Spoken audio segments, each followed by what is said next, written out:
더 모시기가 어려울 것 같아서 얼른 모셨습니다. 그래서 오늘 좀 함께 해 주시는데요. 지난달에도 강의 평가가 굉장히 좋았습니다. 그래서 지금 많이들 좀 기대하고 계실 텐데요. 오늘도 지오세 대표님이 또 우리 아이들의 그 마이크로바이옴 상관관계에 대해서 이야기해 주실 겁니다.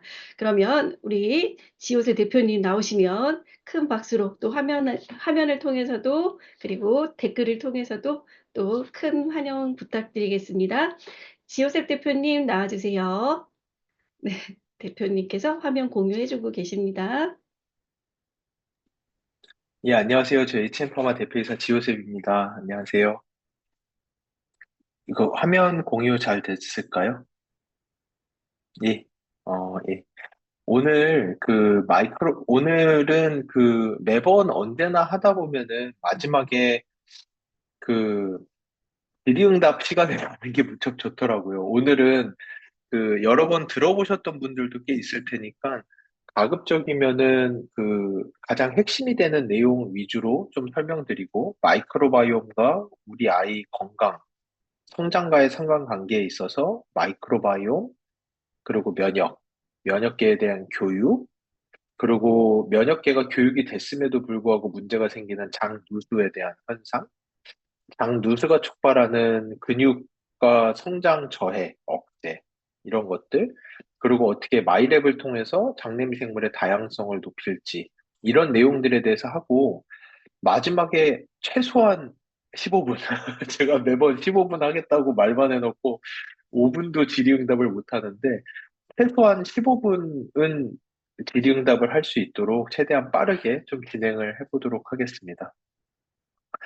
그래서 저희 회사 제가 언제나 빼놓지 않고 설명하는 저희 홀자펠 교수님이시고요. 홀자펠 교수님 혹시나 오늘 처음 들어보시는 분들도 계실 테니까 저희는 HM 파마라는 회사입니다. 저희는 미생물쟁이들이 모여서 만든 회사이고요. 처음에는 이렇게까지 크게 오게 될 줄 모르고 그냥 저희가 대학에서 저희가 연구를 참 잘 했었어요. 그래서 국가에서도 인정을 많이 받고 그래서 국가 과제를 한 70억 이상을 운영을 했거든요. 그러다 보니까 대학원생만 20명 정도 있었습니다. 포닥에 박사생이 엄청나게 많아서 사실은 연구실에서 그 학생들을 다 연구를 할 공간이 없어서 대학에다 요청을 했더니 빈 공간이 있는데 창업보육센터 안에 있는 빈 공간이고 여기는 창업을 하셔야지 쓸 수 있다고 해서 창업을 시작을 했다가 예상외로 저희가 하고 있는 연구의 내용이 많은 분들이 호응을 해주시고, 그 연구는 대학에서만 할 게 아니라, 밖에서 실제로 상용화를 해서 많은 사람들에게 이익을 주는 쪽으로 발전을 시켜보자라고 말씀을 주셔서 정말 감사하게 여기까지 성장을 해왔고요. 그 성장한 이면에는 여러 차례 말씀드렸지만 저희는 미생물 신약을 개발하겠다고 그래도 무언가를 한다면 대학원생들이 다 들어갈 공간이 생겼으니 이제 우리가 무엇을 하지?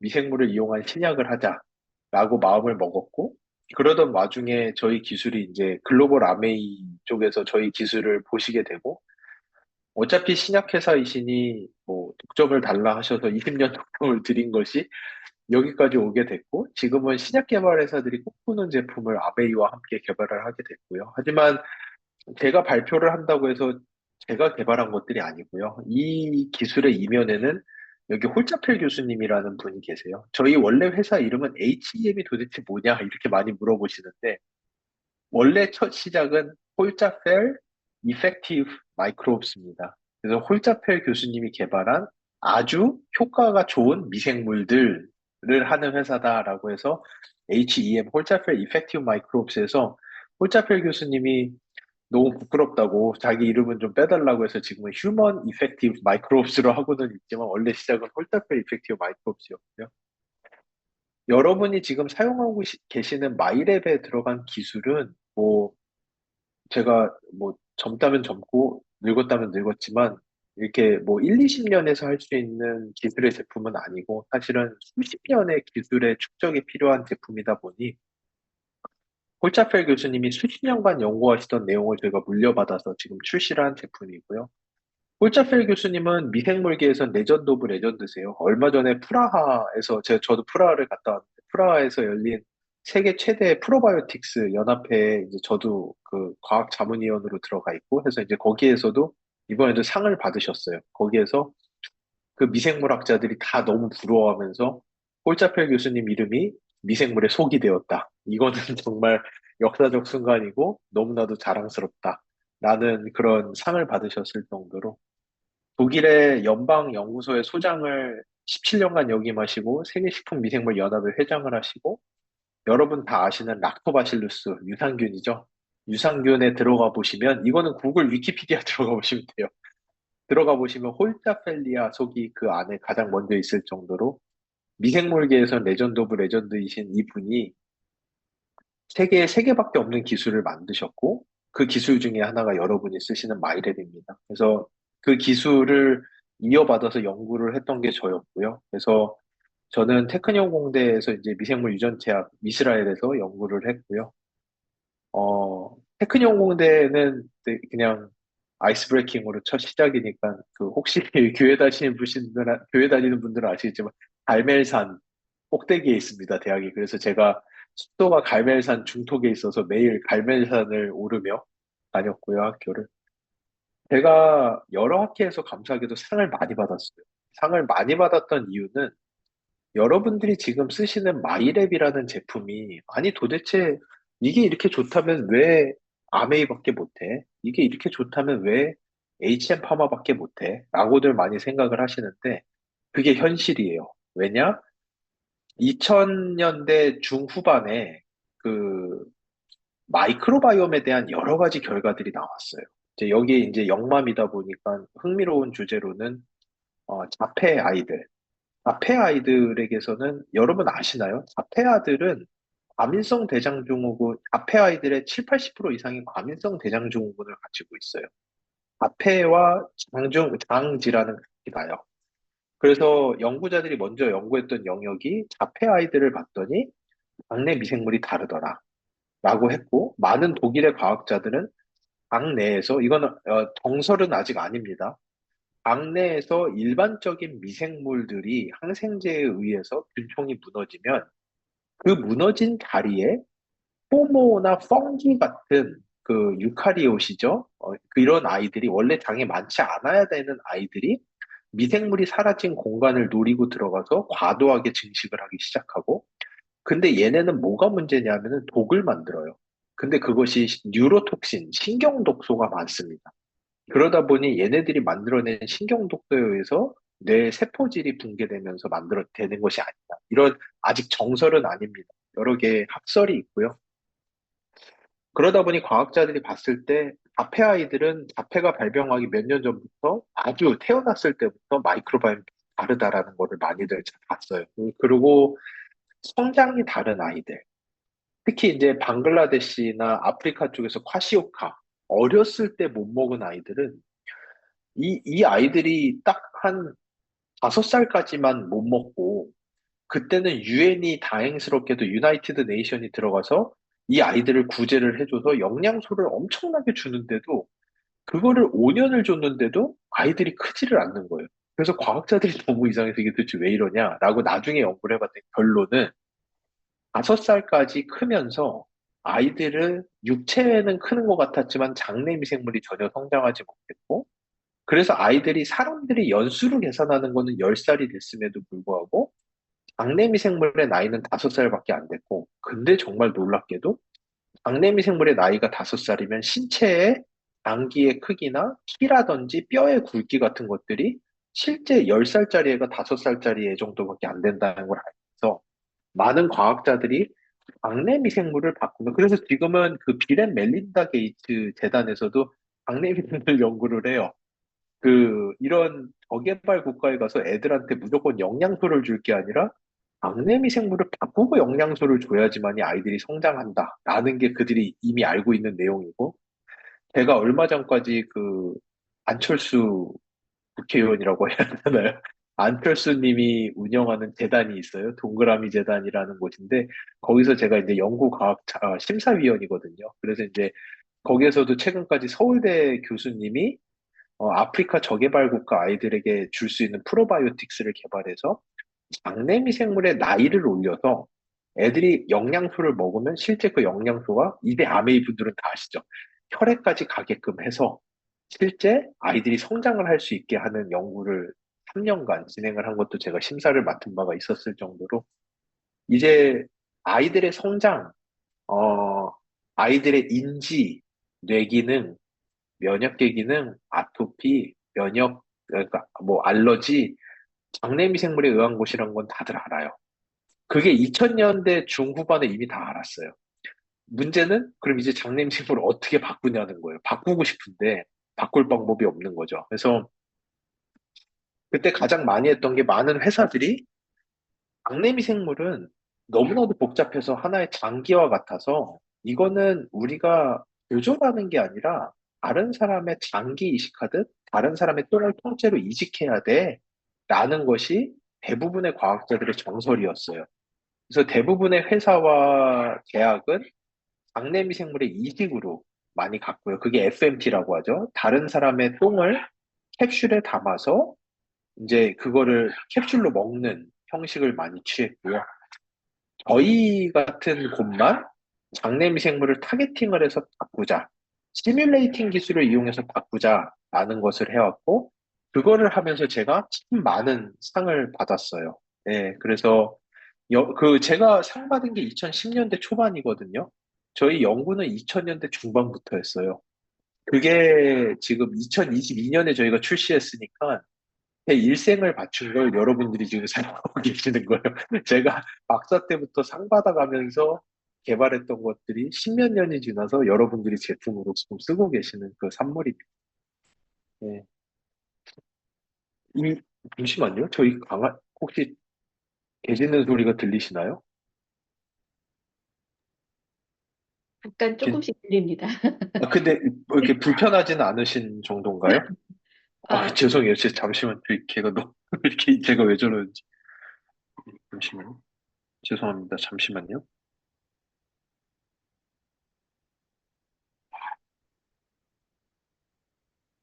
예. 그래서 이 마통차라는 게, 말똥으로 만든 차예요. 근데 옛날에 기록을 보면은 왕 중에서 가장 장수했다라는 영조가 장수의 비결로 이때는 그 라이프 익스펙턴시가 40세 정도밖에 안 됐거든요. 평균 수명이 40살인데 영조는 80세를 살았어요. 근데 그 이유가 아마 말똥으로 차를 만들어 끓여 먹는 말똥을 끓여서 즙을 마통차로 먹는 이거를 먹었기 때문이 아니냐라는 이야기가 있을 정도로 사실은 아시죠? 그, 옛날 그 중국의 의료 기록들을 보면은 다른 사람의 변을 먹는 케이스가 아주 많았어요. 그래서 이런 일들은 비일비재했거든요. 그래서 이런 내용이 있을 정도로 사실은 옛날부터 장내 미생물에 대한 중요성은 이미 알고 있었던 것 같아요. 이거 혹시 아시나 싶어서 그 최초의 프로바이오틱스가 뭔지 아시나요? 인류 최초의 프로바이오틱스. 그게 이콜라이 대장균입니다. 이콜라이 니슬 1918, 1917이라는 균주거든요. 니슬이라고 불려요. 그게 독일인 과학자 니슬 과학자가 발견한 거고요. 어떻게 발견이 됐냐면은 세계대전 때 병사들이 죽는데 총에 맞아 죽는 병사보다 설사, 그 물갈이 때문에 계속 이동을 하다 보니까 물갈이로 죽는 병사가 더 많은 거예요. 근데 그 중에서도 이 니슬이라는 군의관이 봤더니 물갈이 한 번 하지 않고 설사 한 번 하지 않고 너무나도 건강한 병사들이 있는 반면에 어떤 병사들은 설사 때문에 죽는 거죠. 그래서 이 니슬이라는 의사가 건강한 병사들의 똥을 모아서 거기서 미생물을 분리를 했어요. 그렇게 분리된 균주가 이 건강한 병사들의 장에 있는 그 이콜라이 대장균이었고 그 균을 배양을 해서 설사가 걸린 병사들에게 먹였더니 그 병사들이 다 나았어요. 그게 인류 최초의 프로바이오틱스예요. 세계대전에서 발견된 균주가 그럴 정도로 다른 사람의 변 안에 있는 무언가를 이용해서 병이 낫는다라는 건 예전부터 많이 알고 있었고 장내미생물에 대해서도 이해도가 붙고 그래서 모든 질병이 당에서 시작한다라고 하는 히포크라테스 500년 전에 했던 이야기가 진짜 맞는 게 아니냐라는 학설이 있고, 이거는 진짜 맞다고 여겨지는 게 당내 미생물과 관련된 질병이 너무나도 많아요. 특히 뇌질환. 이 뇌질환은 저희 연구실에서도 연구를 많이 하는데 너무나도 놀라운 게 쥐한테 쥐의 장에 균이 없는 무균쥐를 만들어요. 그러면 이 쥐는 아무 균이나 받아들일 수 있는 정말 깨끗한 백그라운드 하얀 도화지와 같은 형태가 되거든요. 여기에다가 우울증이 있으신 분들의 변을 얘들한테 이식을 해주면은 쥐가 정말 놀랍게도 우울증이 걸려요. 그래가지고 공황장애도 오고요. 이 아이들에게 자폐증 아이들의 변을 먹이면은 자폐 증상이 나타나기 시작해요. 최근에 저희가 연구한 거는 폐쇄성 폐질환이 너무나도 쉽게 걸리시는 분들의 변을 이식하면 이 쥐들은 폐쇄성 폐질환이 너무나도 쉽게 걸려요. 비알코올성 지방간도 똑같아요. 이것도 어, 술을 정말 조금 먹었는데도 비알코올성 지방간이 있으신 분들의 변을 이식받은 쥐는 술을 진짜 몇 잔 안 먹었는데도 이미 지방간이 생성이 되기 시작해요. 이럴 정도로 장내 미생물이 만들어내는 물질들에 의해서 사람의 질병이 왔다리 갔다리 한다라는 거는 학계의 정설입니다, 이제는. 특히나 어린아이들 같은 경우에 더 하죠. 예전에 했던 얘기인데 이게 너무 중요해서 요거에서 이어서 좀 더 말씀을 드릴게요. 인간의 면역 체계는 그 면역이 뭐라고 생각하시나요? 저는 면역을 누군가가 면역을 한 문장으로 정의해 보세요라고 하면은 인간이 자연과 소통을 하는 방식이라고 저는 생각을 해요. 그러니까 인간은 혼자 사는 게 아니잖아요. 저의 주변 환경 속에서 살고 있는데 그 말인즉슨 저희가 주변 환경을 알아야 돼요. 그리고 주변 환경 중에서 공격을 할 적이 무엇이고 공격을 하지 말아야 하는 것이 무엇인지를 정확하게 알아야 돼요. 그러다 보니까 여러분,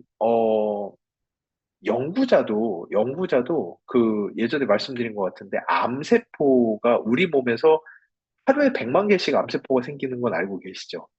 하루에 100만 개씩 암세포가 생기는데 면역세포가 그거를 매일같이 다 죽이고 다니기 때문에 실제 그 암세포가 자라질 않는 거예요. 우리 몸 안에서. 우리는 암에 걸리지 않아요. 왜냐하면 면역계가 제대로 작동을 하면.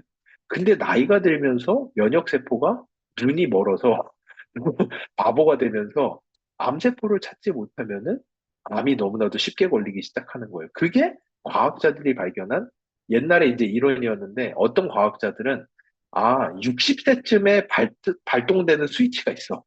그래서 왜냐? 모든 사람은 이상하게도 60세가 넘어가면 암이 걸려. 너무 당연한 거라고 생각하지만 과학계에서는 되게 큰 질문이었어요. 왜 사람은 60세가 넘으면 암이 걸릴까? 라는 거는 도대체 무슨 스위치가 있나? 어차피 똑같은 암인데 왜 20살에는 안 걸리고 60살에만 걸리지? 라는 게 질문이었는데 결국 요즘에 알려진 거는 면역세포가 바보가 되면서 너무 오랜 기간이 지나면서 면역세포가 노후화가 되면서 면역세포가 더 이상 암세포를 찾지를 못하고 그래서 놓치게 된 몇몇 개의 암세포가 너무 크게 자라서 암이 된다. 라는 거는 요즘에 학계에서 거의 정설로 받아들여지고 있습니다. 근데 우리 몸 안에 있는 암세포랑 내 나의 장기를 구별하는 거는 박사생한테 그 두 개를 주고 현미경을 들여다보면서 구별을 하라고 해도 구별하기 쉽지 않을 정도로 세포의 모습은 유사해요. 특히나 암세포는 상피세포로 만들어져 있는데 우리 몸 안에서 가장 큰 상피세포가 장이에요. 우리 몸에 9m짜리, 8m짜리 테니스 코트 하나만한 면적이 전부 다 상피세포로 되어 있는데 그게 장입니다. 그러다 보니까 우리 면역세포가 바보가 되면은 가장 먼저 공격하는 게 장이에요. 왜냐? 장세포가 암세포랑 가장 유사하게 생겼기 때문에. 그래서 면역계 이상 반응이 오면은 가장 많이 발병하는 게 크론병, 염증성 장질환, 아주 약한 버전에선 과민성 대장증후군, 이런 것들이 가장 먼저 일어나게 돼요. 그러다 보니 면역세포가 똑똑하려면은 나와 내가 아닌 것을 정말 잘 구별을 해야 돼요.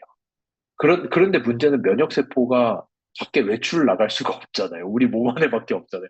우리 몸 안에 있으면서 우리 몸 안에 있다 보니까 나는 정말 잘할 수 있죠.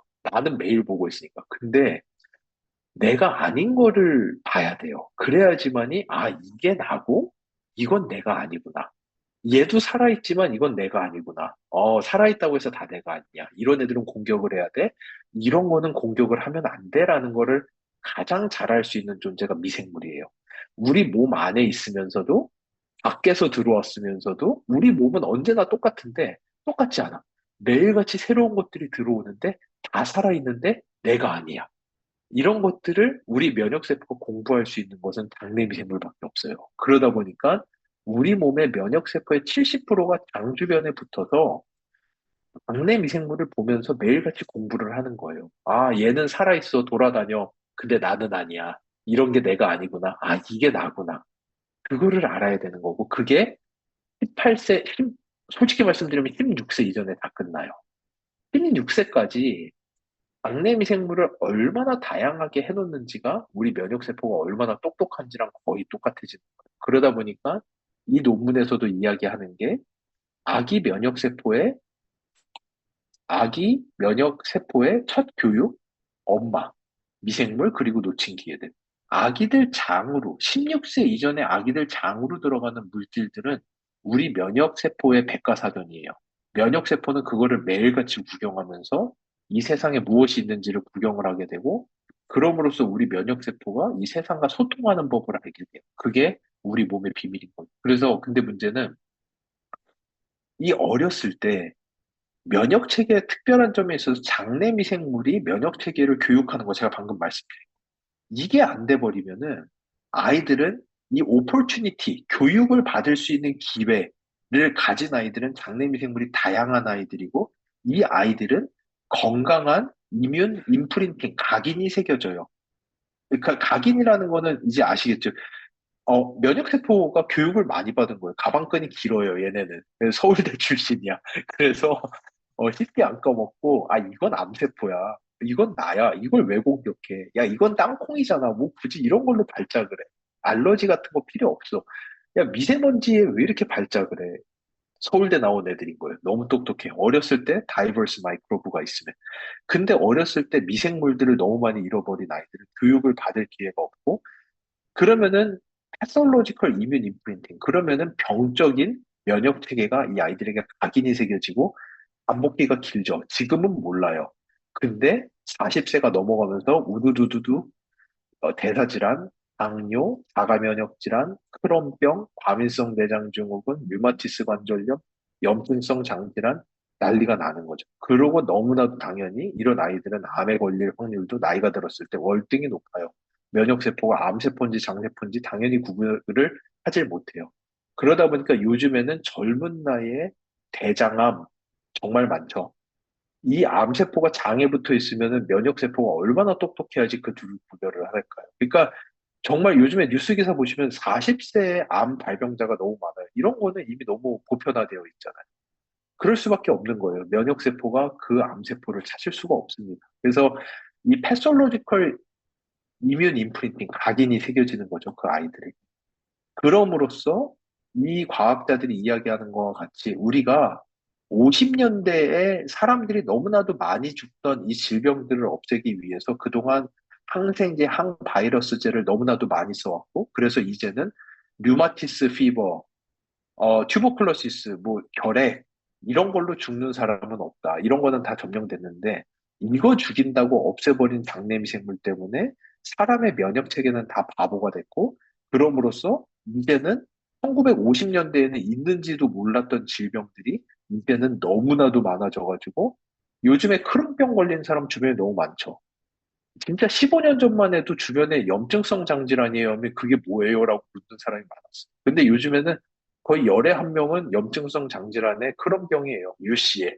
거기다가 뭐 왜 이렇게 일형 당뇨는 점점 많아지죠. 당뇨병은 너무나도 많고 천식인 아이들 많고 이제 듣도 보지도 못한 병들을 다 이렇게 말씀을 하시는데 대부분이 면역계 질환, 자가 면역계 질환, 뉴로 디벨롭먼털 디소더, 뇌질환인데 면역계 질환. 결국은 이런 일들이 발생하는 이유는 어렸을 때 장내 미생물을 대부분 잃어버린 사람들에게 발병하는 질병들이기 때문에 특히나 영맘에서 제가 얘기해야 되는 거는 16세까지 정말로 최선을 다해서 아이들의 장내 미생물의 다양성을 높여주는 것만이 아이들 몸 안에 있는 면역세포를 교육시킬 수 있는 가장 좋은 방법이라는 거. 그래서 거기다 더해가지고 이게 그 면역세포가 높아져야 되는 것도 중요하지만 장 벽이 튼튼해가지고 실제로 변 안에 있는 물질들이 혈액 안까지 넘어 들어오는 일들을 적게 해줘야 돼요. 이게 장 누수죠. 제가 너무 훅 넘어가는데 일단 면역 내용은 제가 예전부터 했었기 때문에 어느 정도 이제 이해를 하셨을 거라고 믿고 혹시나 이 면역에 대해서 다 풀리지 않은 궁금증이 있으시면 채팅창에다 질문으로 올려주시면 제가 이따가 응답 시간에 말씀드리도록 하겠습니다. 다음 주제는 그러면 이 장내미 생물이 다양하다면 단순히 면역세포의 교육만 되는 것이냐? 그게 아니라 장내미 생물의 다양성은 이 장내미 생물이 만들어내는 대사체가 늘어나는 걸 얘기하고 이거 다양성과 대사체가 감소하면 누수가 증가를 하는 거고 다양성과 대사체가 증가하면 누수가 감소합니다. 그래서 한의학에서 흔히 얘기하는 똥독이죠. 그 의학계에서 부르는 이름은 내독소증이라고 하고 영어로는 엔도톡세미아라고 불러요. 엔도 안으로 들어오는 톡세미아, 톡신, 독소, 내독소증이라고 부르는데 똥 안에 있어야 저희 몸은 장이라고 하는 엄청나게 좋은 필터로 만들어져 있어요. 그래서 외부로부터 들어오는 알 수 없는 독소와 스트레인저들이 우리 혈액으로 들어와서 우리의 면역세포들이 혼선을 겪는 것을 막아줘요. 장세포는 엄청나게 좋은 필터인데 이 필터가 찢어지거나 필터에 구멍이 나기 시작하면은 똥에 있는 물질들이 혈액까지 넘어오기 시작해요. 그러면은 이거는 저희 몸의 면역세포는 감당할 수 있는 수준의 물질이 아니에요. 난리가 나요. 장 주변에서 염증 반응이 많이 일어나고 그거를 저희는 만성염증이라고 부르고 만성염증이 일어나게 되면은 너무나도 잘 알려져 있는 것은 근육의 마이토시스가 일어납니다. 근육이 붕괴되기 시작하고요. 근육이 감소하기 시작하고요. 그리고 근육의 감소는 결국은 어, 당뇨, 대사질환, 심혈관계 질환의 촉발로 바로 이어진다라는 게 학계의 정설입니다.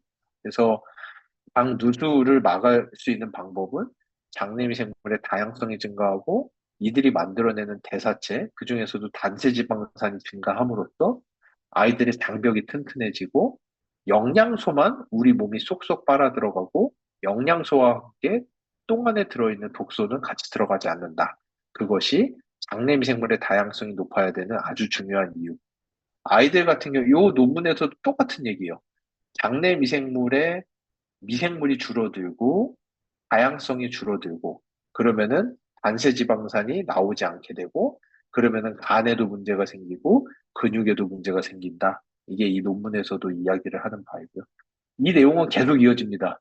그리고 장내미 생물의 다양성이 결국은 아이들의 성장 호르몬과 뼈의 성장까지도 그대로 이어져요. 그래서 장내미 생물 다양성이 떨어지는 아이들은 성장 호르몬의 감소와 뼈 성장도 둔화된다라는 거. 이거는 요 바로 다음에서 나오는 이 내용에서도 똑같이 장내 미생물 만들어내는 단세 지방산을 포함하는 다양한 영양소가 아이들의 뼈 성장으로 그대로 이어지고 장 안에서 만들어지는 물질 중에 정말 중요한 것들은 또 아시다시피 5-HT, 세로토닌과 같은 물질들이죠.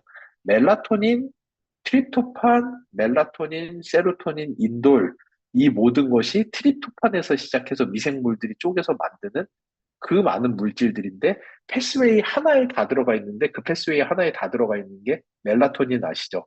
아이들 잠자는 호르몬. 거기에다가 아이들 행복 호르몬 세로토닌. 거기서 파생된 게 가바. 아이들의 집중력이 올라가는 가바. 이 모든 것을 방해하는 인돌이라고 하는 저의 억제 물질까지 하나의 패스웨이에 다 있는데 그거를 다 미생물이 관리를 합니다. 장내 미생물이 어떻게 있느냐에 따라서 아이들의 집중력, 아이들의 행복지수, 스트레스를 받아들일 아이들이 화가 많죠. 그러니까 아이들이 무슨 이게 그 분노 조절 장애라고 해야 되나? 그러니까 억제가 안 되죠. 감정 조절이 안 되죠. 이런 것들이 결국은 장내미 생물들이 만들어내는 물질들에 의해서도 상당히 많이 조절된다라는 거 논문에 많이 나와 있습니다. 정말 놀랍게도 하나의 패스웨이에 다 걸려 있어요. 그 세트의 미생물을 가진 아이들은 정말 축복받은 아이들이라고 할 수 있죠. 그래서 이런 것들이 결국은 건강한 아이, 성장 호르몬이 부족하다고 진단받은 P라고 하는 페이션트와 헬시죠. 아이들의 그런 가장 큰 차이는 무엇입니까? 장내 미생물의 다양성이 높아요. 건강한 아이들의 경우. 성장 호르몬이 떨어지는 아이들은 장내 미생물의 다양성이 낮아요. 이 연구가 아까 말씀드린 네이처지에 나온 더브라마니안 그룹에서는 도대체 방글라데시 아이들은 그렇게 유엔에서 고열량의 물질을 먹임에도 불구하고 도대체 왜 뼈와 키가 크질 않는가? 여기가 나오는 게 크로놀로지컬 에이지. 그러니까 애들이 태어난 지 10년이 됐어요. 애들이 태어난 지 뭐 여기 보시면 크로놀로지컬 에이지는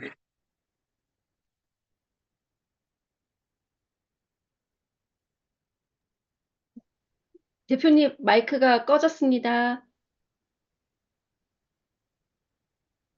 대표님, 소리가 안 들립니다. 여보세요? 아, 네, 이제 들립니다. 갑자기 끊겼죠. 죄송합니다. 네네. 죄송합니다. 예, 예, 예. 그래서 방글라데시 이렇게 아이들 나이 예, 얘기하시다가, 예. 아이들의 실제 크로놀로지컬 에이지 실제 나이는 12살인데 마이크로바이옴 나이는 6살인 거예요.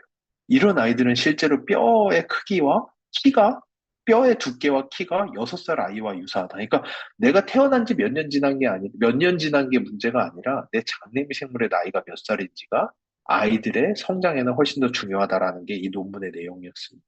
그래서 이것도 이제 아토피 관련이죠. 면역계 질환이 있는 아이들. 아토피가 있는 아이들은 장내미생물의 다양성이 월등히 낮다. 그러니까 장내미생물 다양성이 높을수록 아토피가 잘 안 걸린다. 이건 제가 처음에 설명드린 내용을 이해하시면 너무 당연한 거예요. 우리 면역세포가 똑똑해져서 뭐를 공격해야 되는지, 뭐를 공격하지 않아도 되는지 너무나도 잘 알고 있고. 과민 면역 반응은 면역이 약해서 걸리는 게 아니라 면역세포가 똑똑하지 않아서 걸리는 거예요. 그래서 면역세포가 똑똑해지면은 대부분의 알러지들은 감소하기 시작합니다. 장냄생물 다양성이 높아지면은 알러지 반응, 아토피 반응, 이런 것들은 전반적으로 감소할 수밖에 없어요. 그래서 거기에다 이제 세 번째 주제 넘어가고 제가 슈퍼 리스폰더에 대한 내용만 하고 가급적 질의응답으로 넘어갈게요. 그리고 너무나도 잘 아시다시피 방금 말씀드린 대로 장내 미생물은 또 하나는 뭐냐면은 면역도 그렇지만 인간이 저희는 자연 속에서 살고 있잖아요. 자연이 우리 몸 안으로 들어와서 자연과 함께 살아야 되는데 정말 놀라운 구조가 인간과 자연이 만나는 중간에 연결고리가 장내 미생물이에요. 얼마나 많은 장내 미생물이 있는지가 우리 주변에 있는 이 무수히 많은 자연계를 얼마나 잘 활용할 수 있는지에 이제 관계가 되는 거죠. 그래서 제가 그냥 제가 정말 쉽게 아이들에게 이거를 설명을 해주신다라고 생각을 하면은, 어, 저희가 자연계를 얼마나 받아들이는지가 어떻게 보면은 아이들 입장에서는 얼마나 큰 슈퍼파워가 있는지와 직결될 것 같아요. 근데 영화를 보면은 마블에서 슈퍼히어로들이 나오죠. 근데 놀랍게도 이 슈퍼히어로들은 뮤턴트들이라고 불려요. 근데 엄밀히 얘기하면 과학계에서 뮤턴트, 돌연변이라는 거는 유전자를 잃어버린다라는 거를 뜻해요. 근데 어떻게 유전자를 잃어버리는데 슈퍼파워가 생겨? 그러니까 과학자들은 마블을 보면은 이해가 안 가죠. 그러니까 그, 그거는 무슨 말이냐면은 내가 티코가 있는데 티코를 타다가 엄청나게 여기저기 들이받고 가로수도 들이받고 다른 차도 막 들이받았고 다음날 나왔던 얘가 BMW 7 시리즈가 돼 있더라. 이런 얘기랑 똑같아요. 내 유전자를 계속해서 잃어버렸는데 내가 월등히 고도화된 슈퍼파워를 갖는 무엇인가로 되어 있다. 이건 말이 안 돼. 그래서 마블이 현실이 되려면은 인간은 근데 더 놀라운 거는 모든 인간은 똑같은 수의 유전자를 들고 있어요. 24만 개 정도 돼. 그게 휴먼 게놈 프로젝트, 인간 유전자 분석 연구, 휴먼 게놈 프로젝트를 하기 전에는 과학자들 상상 속에서는 월등히 좋은 유전자를 가진 사람, 병에도 안 걸리고 건강한 사람이 100개의 유전자를 들고 있다면 암도 잘 걸리고 건강하지 않은 사람은 유전자가 한 80개밖에 없을 것 같아. 라고 상상을 했는데 웬걸? 끝나고 났더니 모든 사람은 똑같은 숫자의 유전자를 가지고 있어요. 하지만 나중에 봤더니 월등히 유전자가 많은 사람들이 있어요. 슈퍼파워를 가진 사람들이 있어요. 그 유전자의 개수는 어디에서 우리가 늘릴 수 있느냐? 장내 미생물이 가진 유전자를 우리의 실제 생활에서 사용하기 시작하면은 장내 미생물의 유전자가 우리의 유전자가 되고 장내 미생물이 다양하다라는 거는 그만큼 많은 수의 유전자를 가지고 있다라는 것과 똑같고 그렇게 되면 이제 과학자들이 이해하는 선에서 어떻게 누군가는 슈퍼파워를 가질 수 있는지를 이제는 설명할 수가 있어요. 장내 미생물을 다양하게 가진 사람은 그 사람이 하루 동안 사용하는 유전자의 양이 장내 미생물이 적은 사람에 비해서 월등하게 많고 그 말인즉슨 그 사람은 슈퍼파워를 가진 사람입니다. 그래서 저희가 이 슈퍼파워를 다른 사람에게 이식을 하는 프로젝트를 하나 만들었죠. 그게 엔자임 바이오미. 이게 뭐였냐면은 저희가 정의를 한 슈퍼파워는 소화를 정말 잘 시키는 사람. 도대체 이 사람들은 우리 자연계를 어떻게 자기 걸로 이렇게 잘 만들어? 자연계에서 남들은 소화시키지 못해서 그냥 똥으로 나가버릴 것들도 이 사람은 소화를 시켜서 자기의 것으로 만들어요. 그러니까 살이 된다는 게 아니라 에너지와 영양소, 코팩터, 비타민도 만들고 이런 식으로 하는 거죠. 어떻게 이들은 이런 슈퍼파워를 갖는가? 저희가 3만 명의 데이터베이스 안에서 상위 10%의 사람들을 추려봤어요. 슈퍼파워를 가진 상위 10%의 사람들을 추려서 이 사람들이 도대체 가진 유전자는 무엇인가 봤더니 한 종류, 두 종류의 미생물 안에 그 모든 유전자가 집중이 되어 있는 걸 확인을 합니다. 그래서 그 미생물을 뽑아내가지고 효소랑 붙여서 테스트를 했더니 실제로 슈퍼파워가 나타나는 걸 본 거죠. 여러분이 드시는 아메이 겉모닝의 콩단백질의 분해력이 4.5배가 증가하는 것을 확인을 한 거죠.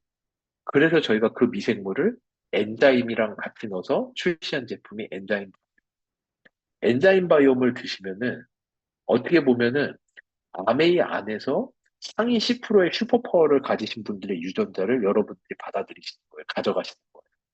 그게 엔자임 바이옴이라는 제품의 내용입니다. 그런 식으로 우리 안에는 슈퍼파워를 가진 사람들이 있어요. 엄청나게 다양한 장내 미생물을 가지고 있어서 누구는 콩단백질 아무리 먹어봐야 그냥 똥으로 나가는데 누구는 그 콩단백질을 가바, 신경 안정 물질로도 만들고 이퀄, 갱년기를 막아주는 어, 어, 에스트로겐과 너무나도 유사한 구조의 약과 같은 물질로도 만들어줘.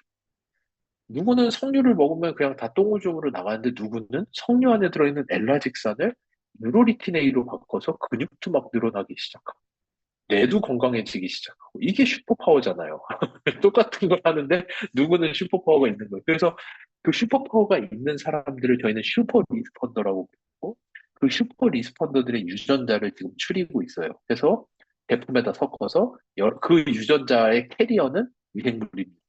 미생물 안에 그 유전자들이 다 들어있고 그거를 드시면은 그 슈퍼파워를 가질 수 있다라는 것이 현재 저희가 가고 있는 내용이에요. 그래서 그게 이 내용입니다. 네이처 마이크로바이올로지에서 낸 논문인데요. 사람들마다 먹고 사는 것을 받아들이는 정도가 너무 다르다. 그거를 우리는 반응군과 비반응군이라고 부릅니다. 근데 사람들이 먹고 사는 것을 받아들이는 게 다를 수 있는 이유는 유전자는 99.9%가 똑같기 때문에 유전자는 아니고 장내 미생물이 다르냐, 얼마나 어떤 미생물이 있느냐가 그 사람을 반응군으로 하느냐, 비반응군으로 하느냐의 차이가 나는 거고, 이거에 대한 데이터베이스를 누군가가 월등히 많이 모으게 된다면, 사람들을 슈퍼파워를 가진 사람으로 막 만들어줄 수 있다면, 그것이 개인 맞춤형 헬스케어와 개인 맞춤형 식품의 우리가 원하는 종결지가 여기가 아니냐라는 것이 과학자들이 생각을 하는 내용이고, 이것을 세상에서 가장 넘버 원으로 하고 있는 것이 아메이예요, 현재. 아메이가 세계에서 가장 많은 DB를 가지고 세계 최초로 슈퍼파워를 씹은 제품을 출시한 게 엔자임 바이옴이라는 제품입니다. 그렇게 아메이가 빠르게 가고 있어요. 이런 차이인 거죠. 이 둘이 일란성 쌍둥이에요. 이 둘은 유전자가 100% 똑같아요. 근데 한 명은 이렇게 고대 비만이고 한 명은 삐쩍 말랐어. 그래서 과학자들이 도대체 유전자 100% 똑같은데 어떻게 이렇게 다를 수가 있느냐? 이거는 장내 미생물이다 해서 실제 이 일란성 쌍둥이인데 비만인 사람의 미생물을 쥐한테 이식하고 마른 사람의 똥을 장내 미생물을 쥐한테 이식해주면 피노타입이 그대로 나와요. 비만인 사람 거 이식받은 쥐는 비만이 되고 마른 사람 거 이식받은 쥐는 마른 상태로 있음으로써 진짜 비만의 이유는 장내 미생물이고 그러다 보니 이제는 옛날에는 저는 물만 먹어도 살이 쪄요라고 하면 거짓말하지 마. 사람이 살찌는 유전자는 다 똑같은데 어떻게 너만 그럴 수가 있어라고 말하다가 이제는 저는 물만 먹어도 살이 쪄요. 그럴 수 있어. 그런 장내 미생물이 있으면 그럴 수 있어라고까지 과학이 발전을 하게 된 겁니다. 그래서 이 미생물의 차이를 밝히는 게 되게 중요하고 그래서 근데 문제는 아까 말씀드린 대로 다 좋아요. 다 아는데 어떻게 바꾸냐는 거예요. 바꿀 수 있는 방법이 없으면 다 꽝이잖아요.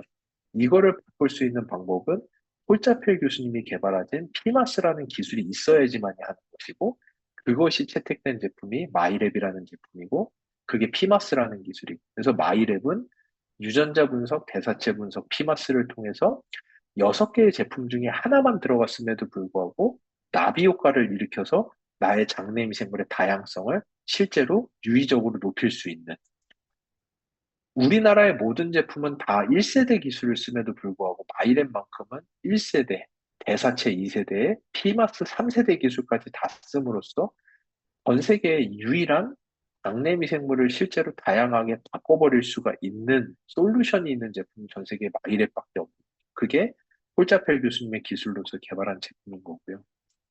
그래서 실제 임상 시험을 통해서 섭취 전과 후에 장내 미생물의 다양성이 아주 유의적으로 증가하고 포스트바이오틱스, 단체지방산, 아까 말씀드린 장 누수, 뼈 성장, 이 모든 것에 관여하는 포스트바이오틱스 단체지방산이 섭취 전후에 아주 유의적으로 증가하는 것을 임상으로 확인을 하고 출시한 제품이 마이랩이라는 제품입니다.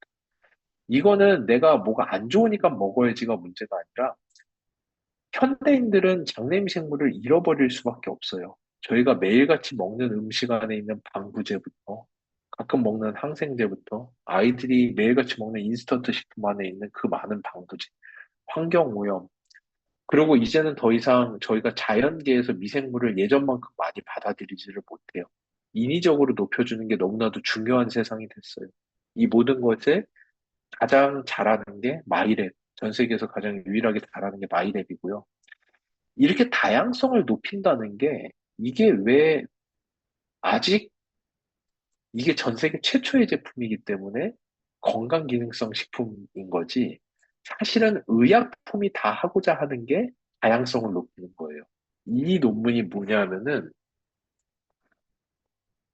어, 항암제, PD-1이라고 하는 현존하는 가장 강력한 항암제 중에 하나예요. PD-1이라는 항암제. 근데 정말 놀랍게도 이 항암제조차도 듣는 사람과 안 듣는 사람이 있어요, 약발이. 약발이 안 들어요. 그러니까 이 항암제를 써도 암이 없어지지를 않아요. 그런 사람이 너무나도 많은데, 그 사람들의, 그런데 왜 그런지를 보고자 해서 약발이 듣는 사람의 똥을 쥐에게 이식하고, 약발이 안 듣는 사람, 아까 똑같죠? 아까 이거랑 똑같은 거예요. 이 사람 똥 이식했더니 비만이 되고, 이 사람 똥 이식했더니 마른 상태로 있는 것처럼, 항암제 약발 듣는 사람 똥 이식받은 지는 암 사이즈가 줄는데, 항암제가 안 듣는 사람 똥 이식받은 지는 진짜로 항암제가 안 들어요. 암 사이즈가 줄지를 않는 거예요.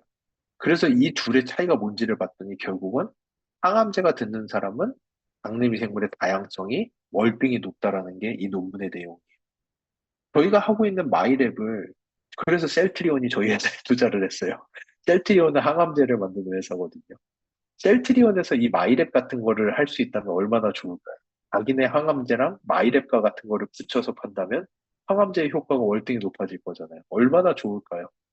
신약 개발 회사들이 꿈꾸는 제품이 마이랩과 같은 제품이에요. 근데 이거를 그 신약 회사들보다도 7, 8년 전에 먼저 본 게 글로벌 아메이였고, 글로벌 아메이는 지난 7, 8년을 한국 아메이와 함께 연구를 해서 건강기능성 식품 수준으로 출시를 했다라는 게 전 세계 과학계가 믿을 수가 없는 일인 거예요. 이건 진짜 도대체 왜, 왜 이렇게까지 해야 되냐고 진짜 반문을 할 정도로. 그래서 세계 최초로 만들어진 다른 사람의 똥을 이식하는 캡슐, SER109라고 하는, 이거는 C. difficile infection이라고는 불치병을 치료하는 치료제인데, 이것도 결국은 diversity.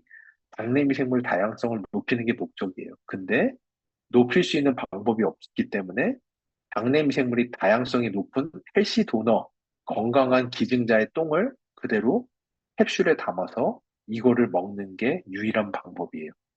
전 세계 장내미생물의 다양성을 높일 수 있는 방법은 이 똥캡슐 아니면 마이랩밖에 없는 게 현재 실정입니다.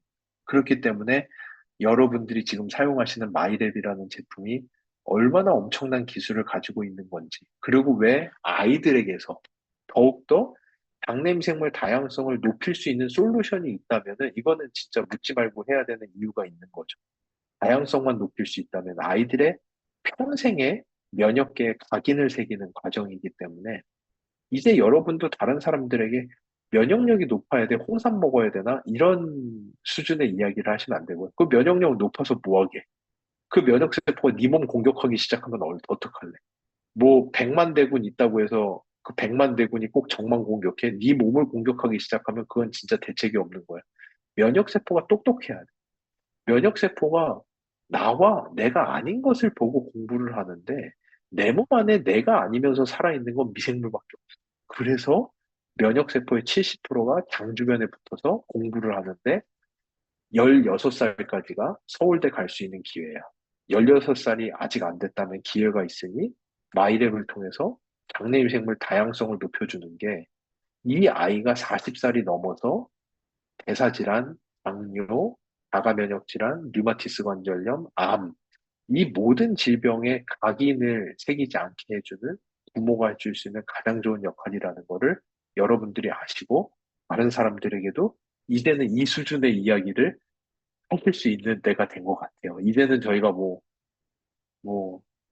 많이 왔잖아요. 저희 결국 많이 왔죠. 이제는 거의 석박사생을 넘어서는 수준까지 온 거잖아요. 왜 도대체 면역세포가 장내미생물로부터 교육을 받는가까지도 이제 이해를 하셨기 때문에 이런 것들을 아시면 좋을 것 같고, 주변 분들에게 많이 보셨을 거예요. 아메이 분들은 건강을 해킹하다 장의 비밀. 이거를 소개를 해주세요. 이거를 보시면, 아, 마이크로바이옴이 이런 거구나. 와, 미국에선 진짜 다른 사람 똥으로 캡슐 만들어서 먹는 데까지 갔구나. 야, 우리가 마이랩을 할 수 있다니 얼마나 다행이냐라는 그 공감대를 여러분들은 충분히 만드실 수 있을 거라고 저는 생각을 합니다. 그래서 아까 말씀드린 대로 이 마이크로바이옴은 헬스케어계의 게임 체인저예요. 여러분들 슈퍼파워 아까 이해하셨죠? 아메이 내에 있는 성장이 빠른 아이들, 상위 10%의 아이들, 인지가 높은 상위 10%의 아이들, 이 아이들 유전자가 99.9%가 다 똑같다는 게 이해가 가시나요? 그 아이들의 차이는 결국은 장내 미생물에서 와요. 아토피 하나도 없는 아이들, 알러지 하나도 없는 아이들, 너무나도 근육 생성량이 좋은 아이들, 뭐를 먹어도 키가 크는 아이들. 이 상위 10%의 슈퍼파워를 가진 아이들의 데이터베이스가 아메이 안에 다 있어요, 지금. 그리고 그 유전자를 미생물을 통해서 아이들에게 전달할 수 있는 방법도 개발을 하고 있어요. 그 제품들이 나온다면 그거는 진짜 게임 체인저예요. 그거는 어느 회사도 할 수 없어요. 그 누구도 이렇게 아메이와 같은 수준의 데이터베이스를 모을 수 있는 회사는 전 세계 아무도 없어요. 아메이는 이미 모았어요. 미국 국립보건원의 2배가 넘어요. 저번 달 기준으로 4만 8천 내고요. 연속성 데이터예요. 아이들이 성장을 하는 속도를 측정하고 있어요. 성장세가 엄청나게 빠른 아이들의 슈퍼파워를 이빅을 할 준비가 되어가고 있어요. 그래서 여러분들 앞으로 아메이에서 나오는 제품들이 얼마나 세상에 없는, 세상을 놀래키는 정말 혁신적인 제품들이 나오는지, 그 혁신적인 제품들 이면에는 저희는 솔직히 피마스 기술 하나밖에 없었어요. 아메이 분들이 하신 거예요. 솔직히, 진짜 솔직히 말씀드리면, 저희 엔자임 바이옴도 아메이에서 아이디어 주셔서 만든 거고요. 저희도 보지 못해서 정말 어설프게 20년 독점을 드린 거를 아메이 글로벌은 그때부터 이미 생각을 하고 있었어요. 그리고 아메, 아메이 분들은 또한 이 돈도 있어요. 연구도 여러분들이 놀랄 만큼 할 재력도 있어요, 아메이는. 그러니까 전 세계에서 비교할 수 없는 기업이라고 저는 생각을 합니다. 거기에다가 ABO 분들이 맘먹고 DB 모으기 시작하면은 전 세계가 지금 깜짝 놀라는 거예요. 진짜 언더독의 반란입니다.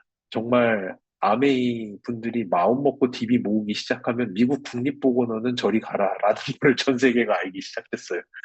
이것들이 합쳐지면은 거기에다 아메이가 무슨 뭐 대충 만들어 파는 회사도 아니고 엄청난 퀄리티 컨트롤을 추구하는 아메이의 제품력까지 합쳐져 버리면은 이거는 전 세계 유일한 제품이 마이랩뿐만 아니라 앞으로도 엄청나게 많이 나올 수 있기 때문에 저희 다 같이 이제 어디로 가는지 다 알잖아요. 그 길을 같이 만들어 간다라고 생각하시고 왜 다 만들어서 주지라고 하지 말아 주시고 여러분들이 개발자라는 거를 아시고 함께 이 여정을 해나가면 참 좋을 것 같습니다. 네.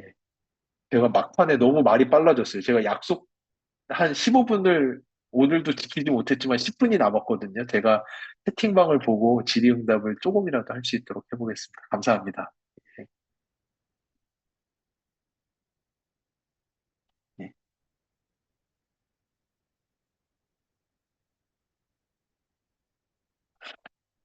아, 여기 김치 유산균 먹으면 괜찮은데 그 3주 먹으면 설사하시는 분이 있고 2주 먹도록 설사를 해서 반품 신청이 왔다라고 하시는 분들 있는데 그 다음에 또 정말 좋은 답을 주셨네요. 물도 부족하고 식이섬유도 부족하고 그리고 유산균 먹이를 줘야지 자리 잡는다. 정말 맞는 말씀이시고요. 그리고 요런 게 있어요. 또 한 가지는 요거 정말 맞는 말씀이시기 때문에 물이나 식이섬유를 같이 좀 많이 드시는 거 당연히 권장드리고요. 또 하나는 사람마다 방 안에 미생물이 얼마나 있어요? 라는 질문은 정말 어려운 질문이에요. 왜냐? 이렇게 생각하시면 돼요. 저희가 저수지를 만들어 놓고 물을 다 받았어요. 이 저수지 안에 물이 몇 리터가 있을까요? 이거는 맞출 수 있어요. 이거는 대학생 정도만 돼도 맞출 수 있는 답이에요. 근데 개울이 흐르고 있는데 그 개울에 1미터를 딱 손으로 지정한 다음에 이 1미터의 개울 안에 물이 몇 리터가 있을까요? 라고 질문을 하면 아무도 맞출 수가 없어요. 물은 계속 흐르고 있잖아요. 물은 계속 흐르고 있는데 그 일정 구간 안에 물이 몇 리터가 있나요? 라고 물으면 정말 맞추기 어려운 질문인데요. 사람들의 장내 미생물이 그래요. 그러다 보니까 내 장 안에 미생물이 몇 마리나 있어요? 그 진짜 맞추기 어려운 질문이에요. 그러다 보니 사람들마다 누구는 30조가 있고 누구는 3조밖에 없고 누구는 3천억밖에 없을 수도 있어요. 근데 여기에다가 그러다 보니까 미생물의 먹는 양도 솔직히 맞춤형이에요. 사람들마다 달라요. 어떤 분은 암포만 먹어도 설사하러 막 뛰어가시는 분이 있고요. 어떤 분은 세포를 먹어도 멀쩡하신 분들이 있고요. 어떤 분은 한 5포쯤 먹어야지 조금 느낌이 오는데 이러는 분들도 있어요. 왜냐? 방 안에 있는 본연의 미생물의 숫자가 다르시기 때문에도 그래요. 그러니까 미생물을 한 번에 털어 넣으시지 말고 좀 나눠서 드셔보세요. 그러니까 장이 9m잖아요. 그러니까 아까 말했다시피 저희 장은 저수지가 아니에요. 저수지면은 디립다 갖다 풀면은 결국은 다 녹아서 저수지가 다 농도가 맞춰지겠죠. 근데 저희는 흐르잖아요. 흐르고 있기 때문에 흐르는 물에다가 약물을 뿌리면은 뿌리는 대로 가는 거지 걔네들이 흐르고 있는 물의 전체 농도를 바꾸진 못하잖아요. 그러니까 살살살살 지속적으로 뿌려주는 것도 되게 좋은 방법이거든요. 그러니까 한 포를 좀 나눠서 드셔보세요. 그래도 설사가 계속되는지 한번 테스트 해보시면 참 좋을 것 같고요. 그리고 아이가 중이염 걸리면 아목스죠. 아목시실린을 엄청나게 많이 먹는데 항생제 처방해 주시는데 항생제 자주 먹으면은 안 좋은가요? 안 좋습니다. 요즘 항생제 먹이시면은 유산균은 꼭 같이 먹이셔야 돼요. 그러니까 저는 종류 따지지 않고 마구잡이로 막 줘요. 항생제 먹기 시작하면은 뭐 365, 이뮤니티, 뭐 마이랩, 막 뭐 이양 저는 투하를 하거든요. 많이 먹어야 돼요, 유산균. 그래서, 항생제 안 먹으면은 병이 너무 심해지니까 그럴 수는 없고요. 먹지만, 항생제 먹으면서 유산균을 먹어서 항생제로 인해서 생기는 부작용을 최대한 억제하는 게 가장 좋을 것 같습니다. 아니요, 16세 이전에 다양성을 높이라고 하셨는데, 16세 넘어가면 다양성이 아예 높을 수 없나요? 아닙니다. 근육은 제가 알기로 24세죠? 28세, 요즘에는 조금씩 연구 결과 바뀌고 있는데, 28세까지는 운동 좀만 해도 근육이 막 쭉쭉 붙죠. 근데 그 다음부터는 정말 열심히 해도 근육이 안 붙지만 최소한 근육이 빠지진 않아요. 그리고 열심히 하시는 분들은 60세가 돼도 근육이 느는 분들도 있어요. 똑같아요. 16세 이전이 쉽다는 거지. 그렇다고 해서 16세 넘었으니까 아, 나 지금 포기할래 하면은 그때부터 계속 빠지는 것밖에 없어요. 최소한 잃어버리지라도 말아야 되잖아요. 그러니까 이거는 기본이에요. 일단 뭐 그렇다고 해서 뭐 포기하고 다 잃어버릴 수 없으니까 잃어버리는 걸 막는 것도 있고 열심히 하시면 올릴 수도 있습니다. 그러니까 포기하지 마시고 근데 문제는 왜 16세 이전이라고 하냐면 면역세포들이 16세 정도의 교육이 끝나고 나면 그때부터 내 장 안에 있는 미생물을 기억을 해요. 그래서 얘네들에 대해서는 톨러런스, 관용성이 생겨요. 그래서 요 내 16세까지 있던 장내 미생물은 다양하게 있었다면 그 다양하게 평생 가도록 우리 몸이 허용을 해줘요. 근데 나이가 먹고 나면은 면역세포들이 자꾸 찝적대요. 그래서 16세 이전에 없었던 균들이 자꾸만 오면은 자꾸만 죽이려고 하고 너 좀 수상한데? 너 괜찮은 거 맞아라고 면역세포들이 자꾸 찝적거리다 보니까 그 미생물을 높은 상태로 유지하는 게 어려워요. 그래서 어쩔 수 없이 평생 자극제를 주면서 높이 끌어올려야 돼요. 그거밖에 방법이 없기는 하지만 미생물의 다양성이 아예 안 높아지는 거는 아니에요. 예. 비만에 대해 효과를 보려면 어느 정도 시간이 걸리나요? 마이크로바이옴 꾸준히 드시고 계시다. 비만에 대한 효과를 보려면 저희 이제 그 정말 죄송한 예시이지만 제가 많이 했던 연구를 설명을 드릴 수밖에 없어서 저는 이제 동물 연구들도 많이 했었는데요. 면역 조절이라든지 근육 증강 같은 거라든지 우울증 치료라든지 이런 거는 저희가 동물 실험 디자인을 한, 한 2주에서 4주 정도만 해도 효과가 드러나요. 근데 비만 연구는 동물도 6개월을 해야 돼요. 쥐한테 6개월이면 쥐가 수명이 2.5년이거든요. 사람 100살 40배잖아.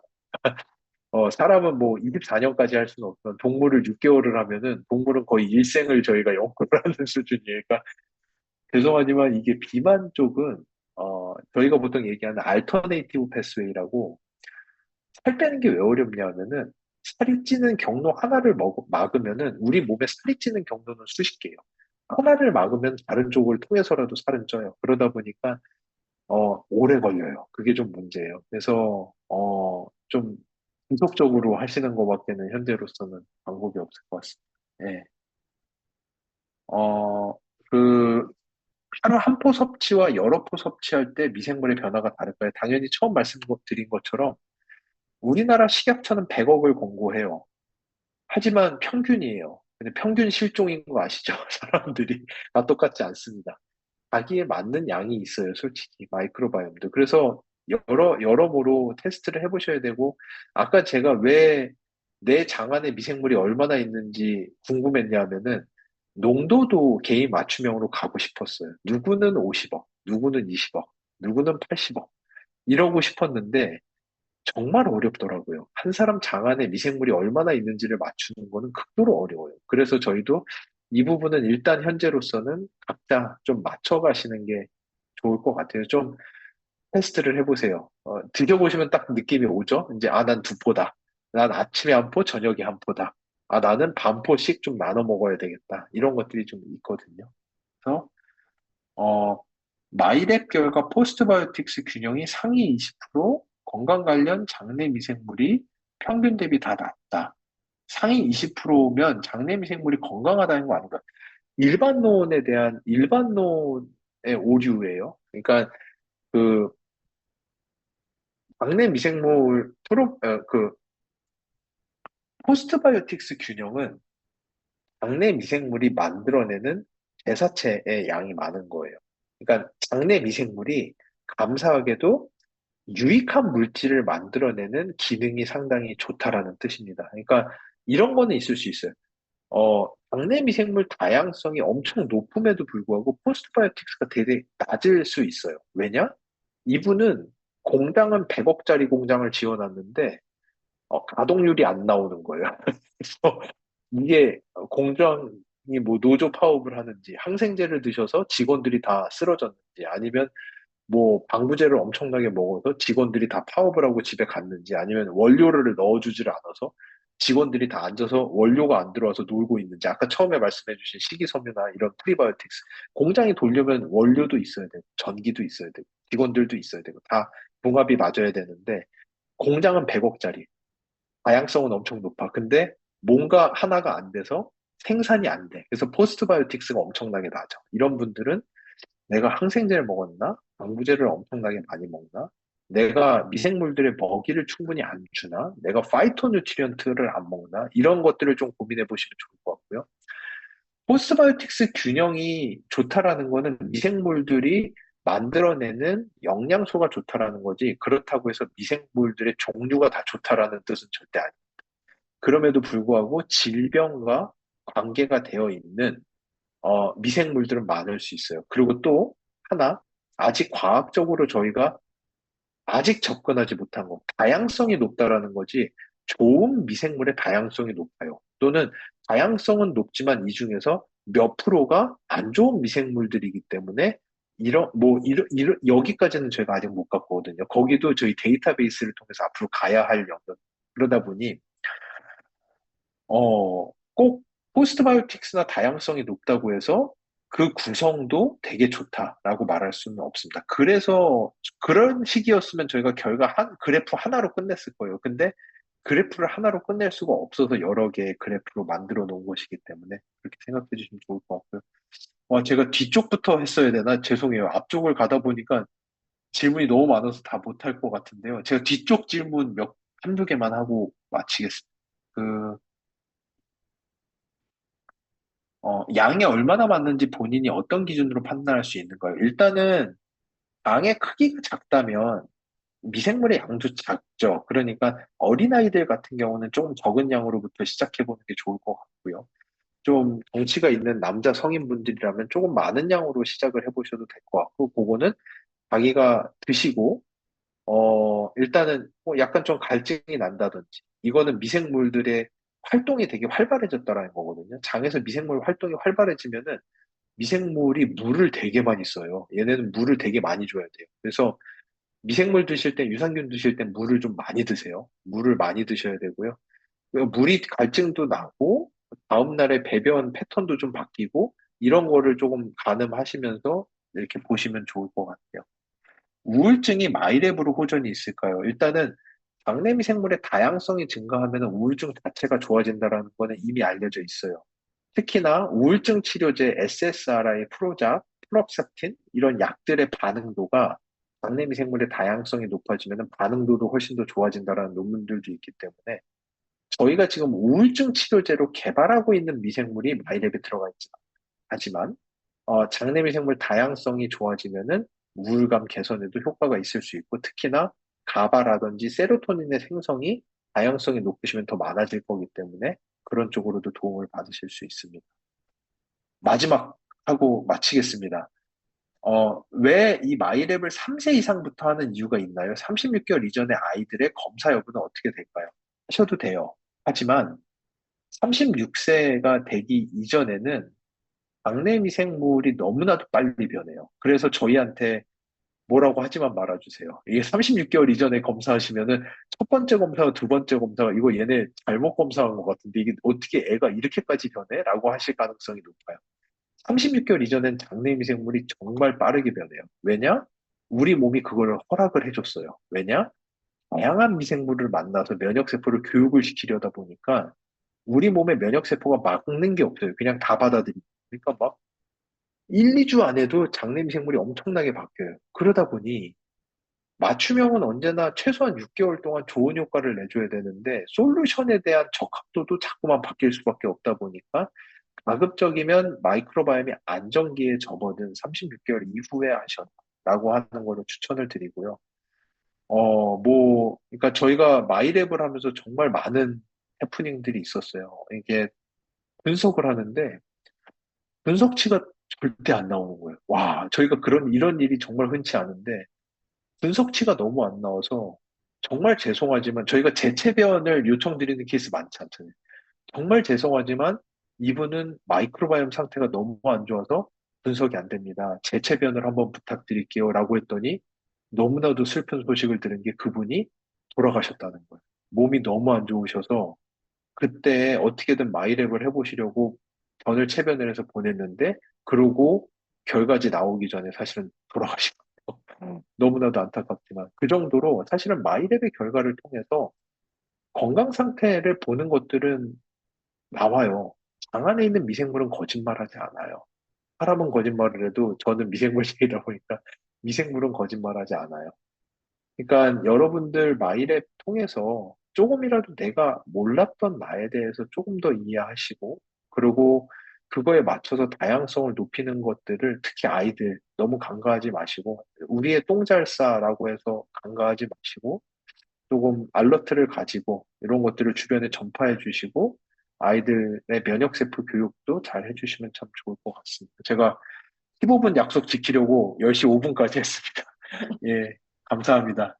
네. 항상 예, 감사드리고요. 항상 예, 아쉬움이 많이 남을 거라 생각합니다. 예, 저희가 대표님 모시고 또 Q&A 세션도 한번 좀 마련해 볼까 막 이런 생각도 하고 있습니다. 예, 다들 굉장히 많이 도움이 되셨을 거라 생각하고요. 우리 지호세 대표님께 뜨거운 박수 한번 좀 보내 드리면 예. 좋을 것 같습니다. 감사합니다. 대표님 항상 감사합니다. 감사합니다.